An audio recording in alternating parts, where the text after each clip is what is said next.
જીવો પુષ્ટિમાર્ગમાં અંગીકૃત થયેલા અનેક છે, એક જીવ નથી.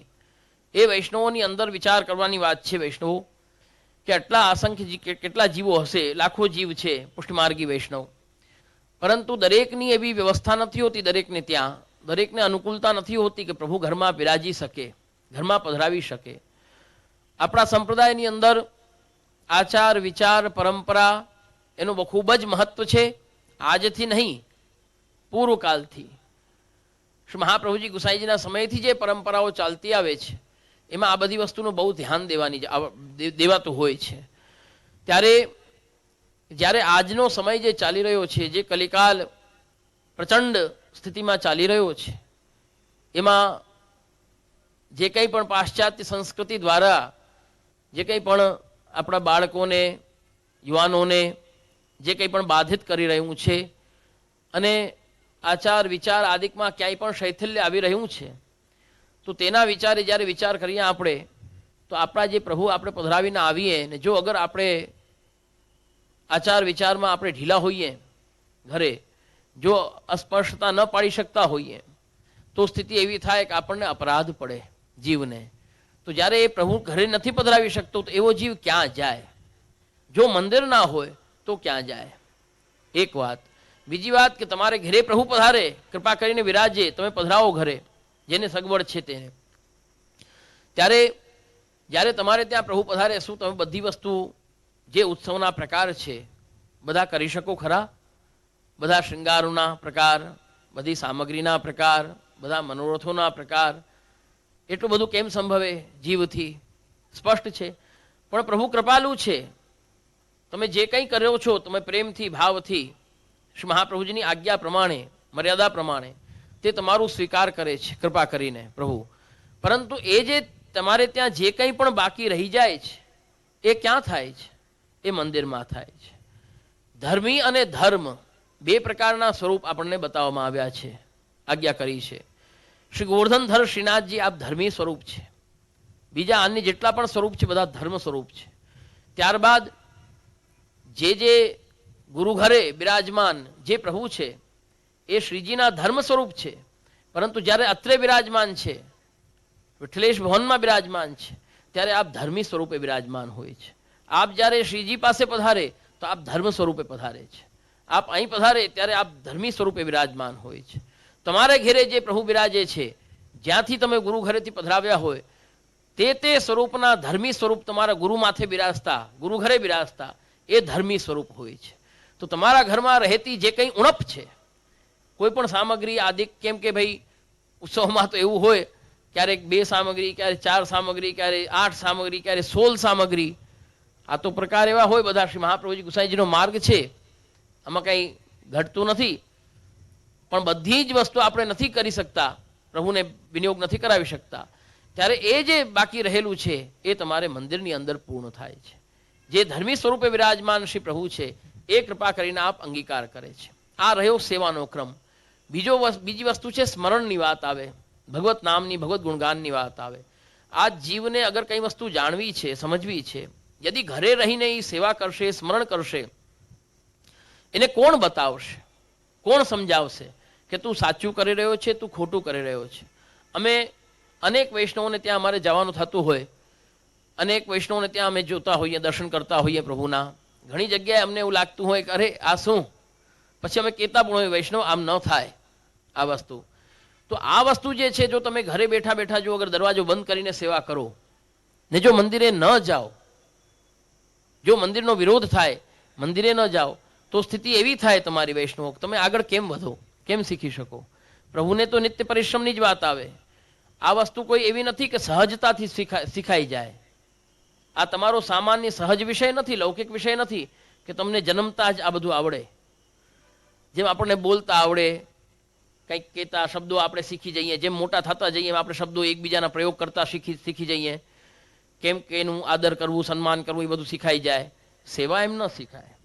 સેવા છે, સ્મરણ છે, એ તો આપ આજ્ઞા કરે છે કે નિવેદનમ તો સ્મર્તવ્યમ સર્વથા તાદૃશૈ જનૈ, કે તો કોઈ ગુરુનો સંગ થાય કે કોઈ ભગવદીનો સંગ થાય તો આ બધી વસ્તુ આપણે શીખી શકાય, અન્યથા આ વસ્તુ શીખી શકાતી નથી ક્યાંયથી. જે મંદિરની બાબતમાં એક શહેરાચરણ ઓર પણ આજ્ઞા કરે છે. એક શ્લોક એક હજી શિક્ષાપત્રનો છે કે નિરુદ્ધ વચનો વાક્યમ આવશ્યક ઉદાહરણ મનસા ભાવે નિત્યમ લીલા સર્વાહ ક્રમાગતા. એમાં બતાવે છે આ ભાવનાના બે પ્રકાર બતાવે છે, એક ઉત્તમ અને એક મધ્યમ. ઉત્તમ પ્રકારમાં આપ આજ્ઞા કરે છે કે ઉત્તમ પ્રકાર કયો છે કે પ્રથમ સ્નાન કરી વૈષ્ણવે શું કરવાનું છે, જે આપની દીક્ષા લીધેલો વૈષ્ણવ છે એને શું કરવાનું છે, પ્રથમ સ્નાન કરી શુદ્ધ થઈ ભાવ સહિત ગુરુની પાસે જઈ પ્રથમ ગુરુની સેવા કરી, ત્યારબાદ ગુરુની સાથે જ મંદિરમાં જઈ ત્યાં ગુરુ જે આજ્ઞા કરે તે તથા વિનંતી કરી અને સેવા કરે. પોતે ચાલી અને જાય સેવા કરવા તો પ્રભુને શ્રમ ન થાય. જો પોતે સ્વયં પોતે ચાલીને જાય તો પ્રભુને શ્રમ ન થાય અને આનંદાત્મક પ્રભુ જલ્દી તુરત પ્રસન્ન થઈ અને એને પ્રાપ્ત થાય. અને મધ્યમ પ્રકાર જે છે તે એવો છે કે પોતાના હૃદયમાં પ્રભુ પધરાવી અને પ્રભુ દયાલુ છે, પ્રભુને પધરાવીને જે સેવે. પ્રભુ દયાલુ છે પરંતુ એમાં એનો બધું સ્વીકાર કરે, પરંતુ એમાં પ્રભુને શ્રમ થાય છે, કેમ કે એને પ્રભુને પધારવું પડે છે. અને આ જે છે સેવકનો ધર્મ છે સામે ચાલીને જવું. એટલે જો મંદિર હોય તો જ સેવક ત્યાં જાય, તો જ એને સેવા સમરણ બધું શીખવા મળે અને તો દર્શન કરે તો એને ખબર પડે બધી વસ્તુની, જ્ઞાન વધે એનું.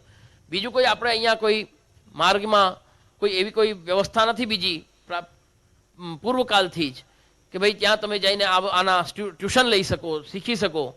આ વસ્તુ જે કંઈ શીખાય છે, કેમ કે આમાં શિક્ષક પણ તમને ક્યાંથી હું લઈને આવું, કેમ કે જે એ અવસ્થાએ પહોંચી ગયા છે એ શિક્ષક બનવા તૈયાર નથી, કેમ કે આમાં કોઈ ગુરુ બનવા તૈયાર જ નથી.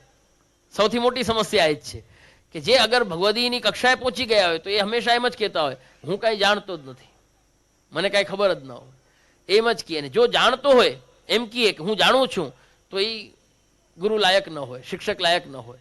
કહેવાનું તાત્પર્ય એ છે એટલા માટે અહીંયા મંદિર જ મંદિરની ઉપાદેયતા એ જ છે, ઉપયોગિતા મંદિરની જ છે. મંદિર હોય તો જ ભગવત કૃપાથી આપણા નાના નાના બાળકો છે એમને પણ સંસ્કાર પ્રાપ્ત થાય. પાઠશાળા આદિ, સંગીત શાળા આદિ બધી એની અંદર જ્યારે ભગવત કૃપાથી વ્યવસ્થા રાખીએ છીએ એ એટલા માટે જ રાખીએ છીએ. અને શીખ્યા વગર અગર કરવા જઈએ આપણે તો સેવા છે તત્સુખનો વિચાર, પ્રભુના સુખનો વિચાર છે. એ સુખ નહીં અને આપણે અપરાધના ભાગી બની જઈએ એવી સ્થિતિ ક્યાંક ક્યાંક અનુભવે.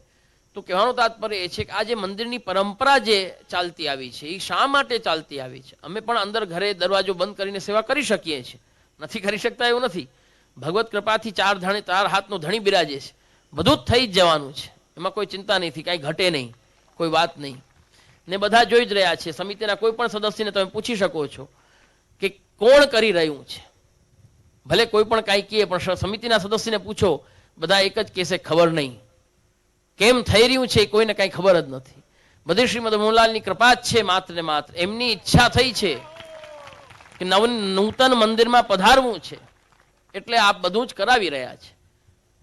કોનાથી કરાવી રહ્યા છે, કેમ કરાવી રહ્યા છે, બસ આપણે તો જોઈ રહ્યા છીએ. જોવા માટે આપણે સાક્ષી છીએ એમની કૃપાથી. આપ અનુભવ કરાવી રહ્યા છે આ કાળની અંદર, એ બહુ મોટી વાત છે. આપણે એવા જીવ નથી કે આપણને અનુભવ કરાવે આપ, એવી લાયકાત નથી આપણી, પણ તો પણ આ અનુભવ નથી તો બીજું શું છે? મને કોઈ જવાબ આપે. અનુભવ જ છે સાક્ષાત કે આપની કૃપાથી બધું જ થઈ રહ્યું છે.